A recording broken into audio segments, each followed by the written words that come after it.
இப்போ மகளிர் உரிமை தொகை வராதவங்க எல்லாரும் ரொம்ப ஆவலோட காத்துக்கிட்டு இருக்காங்க. அதில் இப்போ விடுபட்ட மகளிர் உரிமை தொகை வந்து கண்டிப்பாக வரும் அப்படின்னு சொல்லி வருவாய்த்துறை அமைச்சர் KKSSR ராமச்சந்திரன் அவர்கள் வந்து வாக்குறுதி கொடுத்துருக்காரு. விடுபட்ட மகளிருக்கு எல்லாருக்குமே வரும் அப்படின்னு சொல்லிட்டு. அதே போல தான் 20ஆம் தேதிக்குள்ள கண்டிப்பாக விடுபட்ட 17 லட்சம் பேருக்கு வர வாய்ப்புள்ளது அப்படின்னு சொல்லியிருக்காங்க. அதில் முதல் படியாக ரூபாய் வங்கி கணக்கில் வருவாய வச்சு அதை செக் பண்ணிட்டு அதுக்கப்புறமா தான் வரும் அப்படின்னு சொல்லியிருக்காங்க. இந்த விஷயம் வர 20ஆம் தேதிக்குள்ள நடக்கும் அப்படின்ற விஷயத்தையும் சொல்லியிருக்காங்க.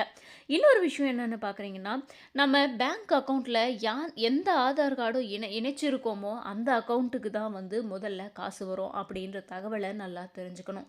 ஏன்னா நிறைய பேர் 2, 3 பேங்க்ல அக்கவுண்ட் வச்சிருக்காங்க. அதனால கொஞ்சம் குழப்பத்திலையும் இருக்காங்க. எந்த பேங்க் அக்கவுண்ட்ல ஆதார் கார்டு இணைச்சிருக்கோமோ அந்த அக்கவுண்ட்ல மட்டும்தான் மகளிர் உரிமை தொகை வந்து கண்டிப்பா வர வாய்ப்பு இருக்கு.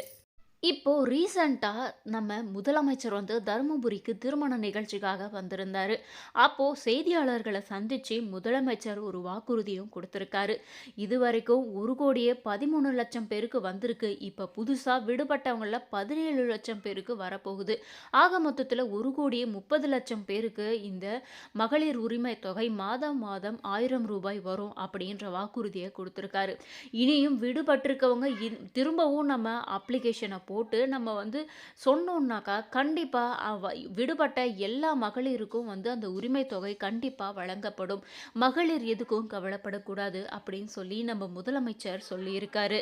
இப்போ விடுபட்ட மீதமுள்ளவர்கள் எப்படி திரும்பவும் அப்ளை பண்ணுறது அப்படின்னு சொல்லி எல்லாரும் யோசிச்சுக்கிட்டு இருக்காங்க. வேறு எதுவும் கிடையாது, சிம்பிள் தாங்க. குரோமில் போயிட்டு மகளிர் உரிமை தொகை அப்படின்னு சொல்லிட்டு போட்டோம்னா தமிழ்நாடு கவர்மெண்ட்டே வந்து ஃபஸ்ட்டாக ஒரு அப்ளிகேஷனாக வச்சுருக்கோம். அதை நம்ம செலக்ட் பண்ணிவிட்டு உள்ளே போனாக்கா நம்மளுடைய ஆதார் கார்டு, அதுக்கப்புறம் ரேஷன் கார்டு, இந்த பேங்க் டீட்டெயில்ஸ் எல்லாத்தையும் நம்ம கொடுக்கணும். நம்மளுடைய கம்ப்ளைண்ட் என்ன அப்படின்றதையும் அதில் ரிஜிஸ்டர் பண்ணணும். முக்கியமாக நம்ம யூஸ் பண்ணிட்டு இருக்கக்கூடிய அந்த ஃபோன் நம்பருக்கு அவங்க ஒரு ஓடிபி அனுப்புவாங்க. இந்த ப்ராசஸ் எல்லாத்தையும் முடிச்சதுக்கு அப்புறமா கண்டிப்பாக முதலமைச்சர்கிட்ட இருந்து நமக்கான காலும் வரும். நமக்கான அந்த உரிமை தொகையும் கண்டிப்பாக வர வாய்ப்பு இருக்கு. ஏன்னா இப்போதைக்கு முதலமைச்சர் வந்து விடுபட்டிருக்கவங்க எல்லாருக்குமே கண்டிப்பாக வரும் அப்படின்ற உறுதியையும் நமக்கு கொடுத்துருக்காரு. முதலமைச்சருடைய எண்ணம் என்னன்னு பார்த்தீங்கன்னா, மகளிர் யாருமே கஷ்டப்படக்கூடாது.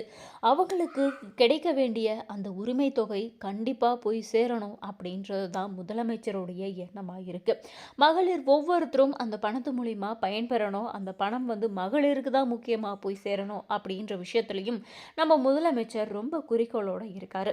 அதனால் கொஞ்சம் பல டீட்டெயில்ஸ் எல்லாத்தையும் கலெக்ட் பண்ணிட்டு கரெக்டான சமயத்துக்கு அவங்க பணத்தையும் நம்ம அக்கௌண்ட்டுக்கு ட்ரான்ஸ்ஃபர் பண்ணிடுவாங்க.